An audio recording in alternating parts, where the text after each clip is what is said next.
I don't think that we are exposed to the kind of unwritten rules and unwritten challenges that women face. If ever say, oh, everybody's equal now, there's so many people who say, well, aren't men and women equal? Aren't you broadly paid the same, more or less? Everybody's kind of more or less paid the same. I think women have progressed so much and there are so many sort of hidden areas where women can be discriminated against that we don't know about. So we've got to help ourselves, absolutely. And this point about being better able to negotiate for others than for ourselves. Again, it's a powerful point. So sometimes what I do is I pretend that when I'm negotiating for myself that I'm actually doing it on behalf of a group of other people.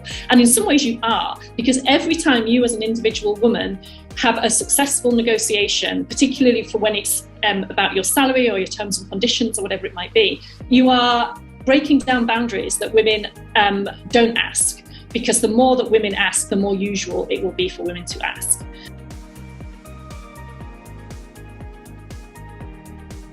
The problem has been historically there have not been enough women in leadership positions. And if women are constantly looking up to men at the top, you start to defer to the people.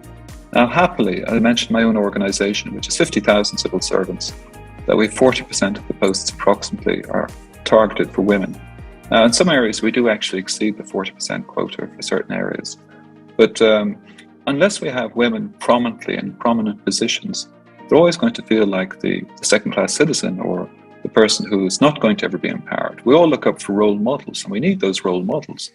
I'm very happy to say, of course, the President of the European Commission is a woman, Ursula von der Leyen, and we've had a female President of the EAS, or High Representative Vice President, rather, Baroness Ashton.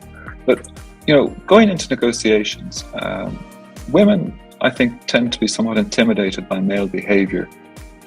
Our organisations are very much a male character, male structure, and there's almost a continuity between some of the organisations in the way in which the military is organised, all the way up to a commanding general, if you wish. Women do need to be encouraged to go forward and take these top positions. We really need to see women acting in positions of responsibility as High Commissioners, as Presidents of Commission, as Board Presidents. The more women participate, the more other women will join in, and the better we all are off. The objective is that, basically, if everybody finds their vocation, and then they're therefore going to be more productive. And there's a lot of women with huge talents who choose not to put themselves forward because they're intimidated by the way in which our modern life has been organised in the past. It doesn't mean the way it's going to be organised in the future. Yes, I think women are dealing with the historical baggage of only seeing men in top positions. If you open any history book, it's all full of black and white photographs of men. If you go into any corporate magazines going back 10, 20 years, it's largely men. Now, we have made a lot of progress and we have a long way to go.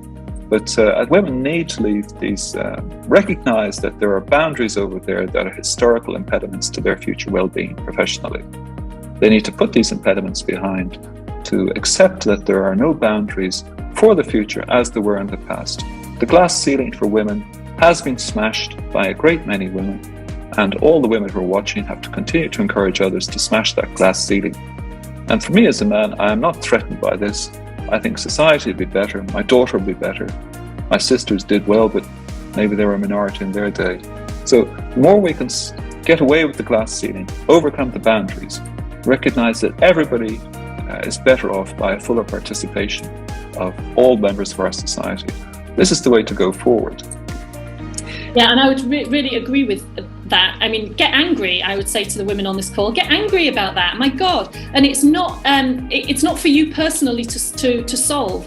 It's not just for your organisation to solve, but this is a political issue. So speak to your local representatives. When you vote in the general election, you ask, what are you doing about women and childcare? But sometimes I speak to my friends, they say, I'm not really into politics, I don't really understand it and I'm not interested. I'm like, well, you should be, because politics is what is going to be able to help you in the home.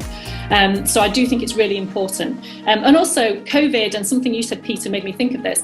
COVID has ripped up a lot of our expectations about how we conduct our life. So it's a perfect opportunity to rip up some other things and do things differently. So I think this sort of finding opportunity in crisis is a really good example. Yeah. I literally do not know how people do a full-time job and come home to 3 children and do all the childcare that has to go with that. I really don't. But you need to get angry about it if it's not working for you. Angry with everybody you can find, and that is where you want to use your emotions.